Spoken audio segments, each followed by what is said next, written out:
Assalamu alaikum wa rahmatullah. Bienvenue dans cette vidéo. Le sujet de cette vidéo, on va le voir à partir d'un exemple. Dans cet exemple-là, on a un climatiseur. La fonction du climatiseur, c'est de refroidir. Donc, il va recevoir à l'entrée l'air ambiant, l'air de l'appartement dans lequel il existe, et il va générer à la sortie l'air froid. Il va faire cette fonction jusqu'à obtenir ou bien arriver à la température de confort.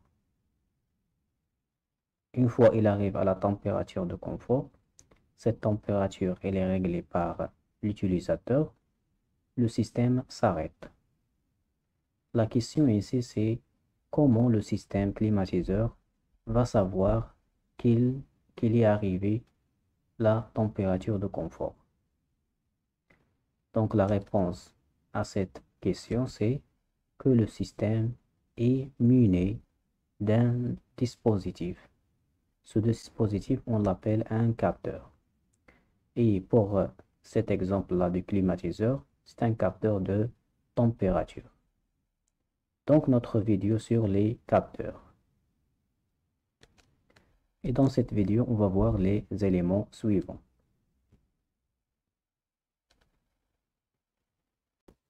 D'après ce qu'on a vu, les capteurs jouent le même rôle que les cinq sens du corps humain, à savoir la vision, l'ouïe, le goût, l'odorat et le toucher.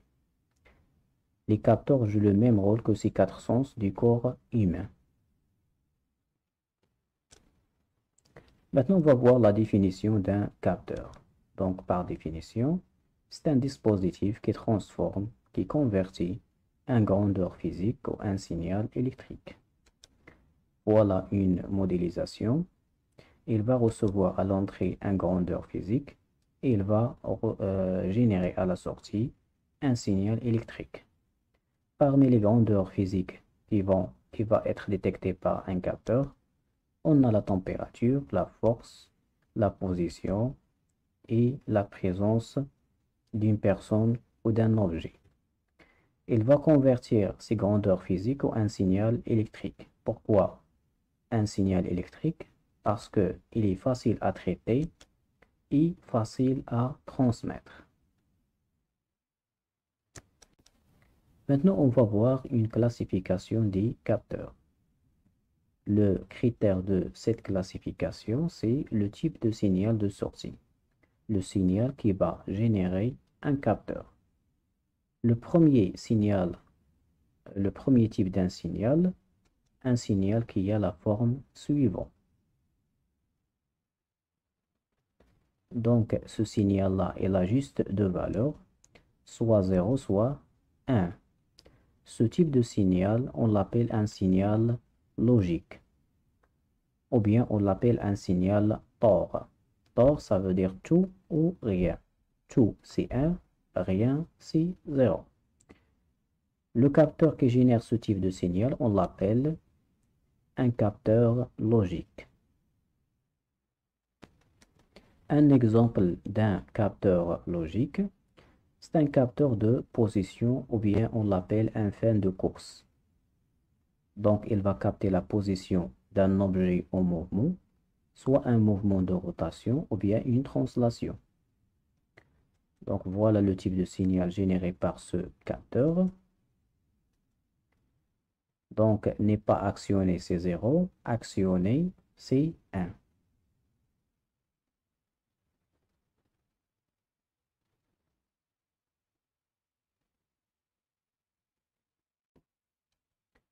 Le deuxième type de capteur, il va générer un signal qui ressemble à celui-là. Donc, un système qui ressemble à un escalier. Pour les valeurs prises par ce signal, 0, 1, 2, 3. Donc, on a trois valeurs. Donc, ces valeurs, ce sont en décimales. On peut les représenter par par un nombre en binaire. Donc 0 c'est 0, 0. 1 c'est 0, 1. 2 c'est 1, 0. Et 3 c'est 1, 1.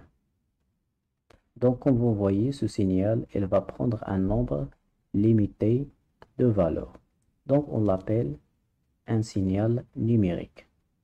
Les capteurs qui génèrent ce type de signal, on l'appelle des capteurs numériques. Le troisième type de signal généré par un capteur, un signal qui a cette forme-là, bien une forme qui ressemble à celui-là. Donc on va compter le nombre de valeurs prises par ce signal. 1, 2, 3, 4, 5 et 6. Donc les nombres de valeurs, ils sont illimités. Donc on dit que le nombre de valeurs est infini. Un signal qui génère un nombre illimité ou bien infini de valeurs, on l'appelle un signal analogique.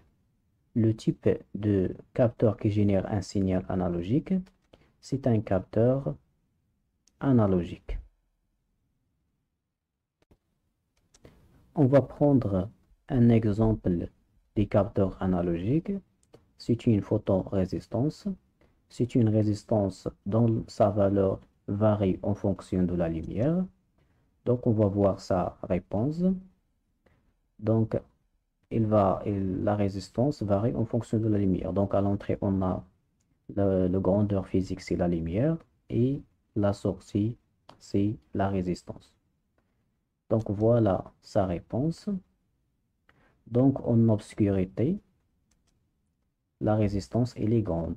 Et en lumière, la résistance, elle est petite.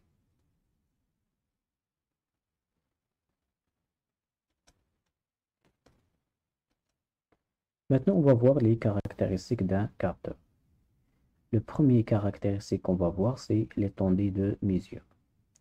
Par définition, c'est la différence entre la plus petite et la plus grande valeur détectable par un capteur. On va prendre un exemple. Un capteur de température, voilà l'échelle de température. La plus petite valeur détectable par ce capteur-là, c'est moins 55. Et la plus grande, c'est 150 degrés. Donc la différence de la plus petite moins la plus grande, c'est l'étendue de mesure. La deuxième caractéristique des capteurs, c'est la sensibilité. Par définition, c'est la variation du signal de sortie par rapport à la variation de la grandeur d'entrée.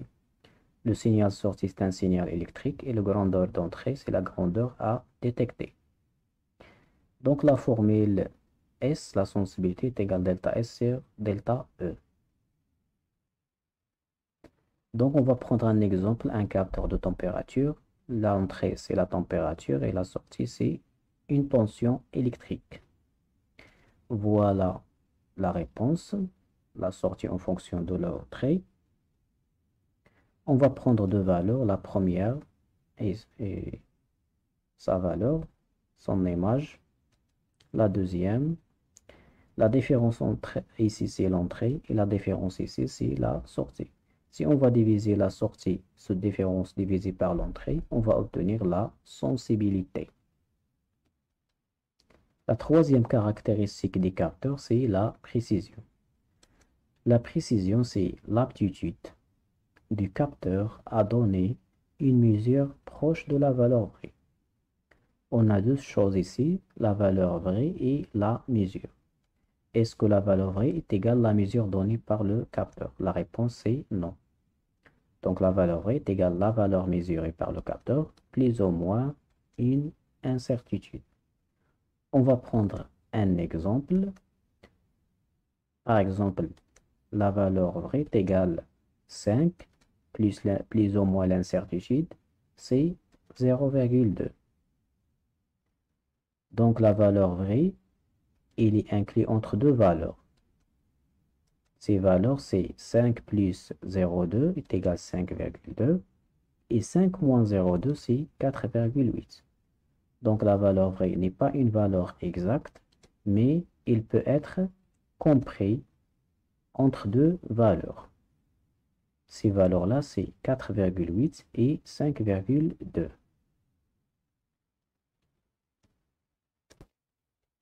La dernière caractéristique des capteurs, c'est la rapidité. C'est quoi la rapidité? C'est le temps de réaction du capteur. Donc, on va prendre un exemple pour illustrer ça. On va prendre l'échelle de temps.